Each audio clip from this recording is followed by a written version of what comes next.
Hey guys, how's it going? Welcome back to another FIFA 22 video where today we are going to be discussing how you can play FIFA if you're someone that's got bad connection, bad internet, whatever it may be.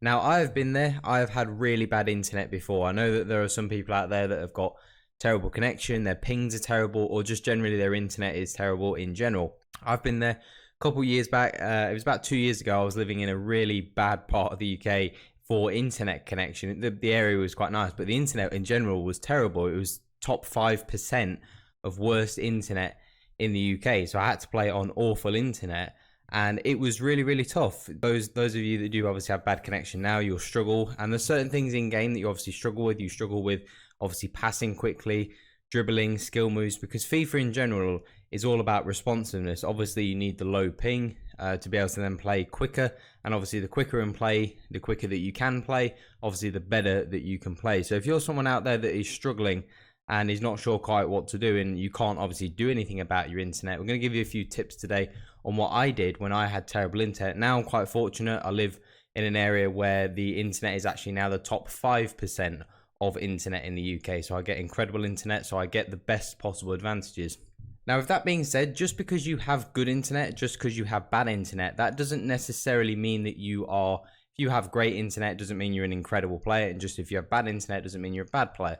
When I was playing previously, in my previous location, I had really bad internet. The upload speed, download speed, ping, everything was terrible.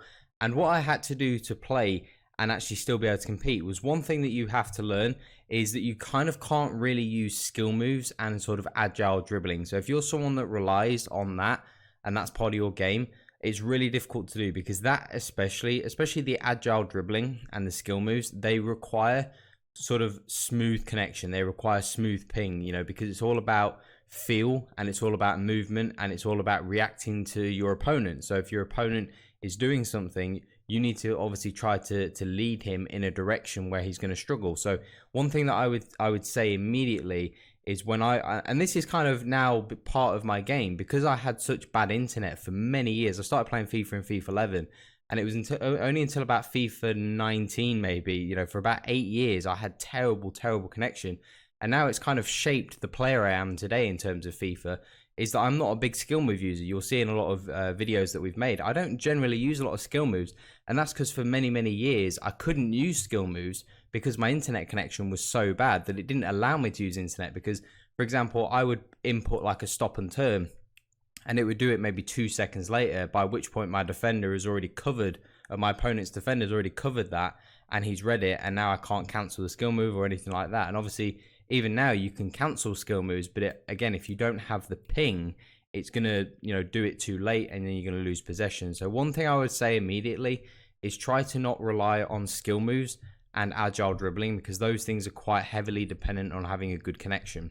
Obviously, one other thing I would say, if you obviously are someone that has a bad internet, there's certain things that you can do that will help. If you're playing with a controller, make sure you're playing with it wired. It doesn't help a huge amount that it might be a difference, but it's obviously in terms of the input delay, it will help massively. I start playing with a wire recently, and it helps massively. It helps with your connection, and it just helps you to be able to respond that little bit quicker that you wouldn't if you was using wireless. And that brings me to your internet in general. If you are somebody that is obviously playing with bad internet, one thing that you can do, if possible, is play with a wired connection.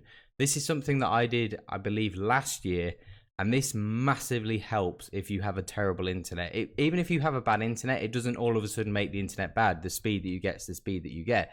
But if you're playing with a wired connection, it helps massively, because you get a lot of like packet loss, especially with wireless connection. So the actual internet speed that you have, that you then receive on your console, is sort of 50% less than what you receive to your actual house. If you play with a wired connection, you don't really get any packet loss, and then it allows you to pretty much get the maximum that you can possibly get. And those little things, those little details there with the wired controller and also a wired connection can help massively. Also, I'd recommend, if you are someone that plays on an actual TV, try and play on a monitor if possible, because suddenly recently I've wired up my my PlayStation to my TV. And when I've been playing games recently, I've noticed that there's been a little bit more delay than usual I instantly then switch back to my monitor and that delay has disappeared, and it's kind of perfect again, as it always has been. So one thing that I do now is if I want to play games, I switch to my monitor.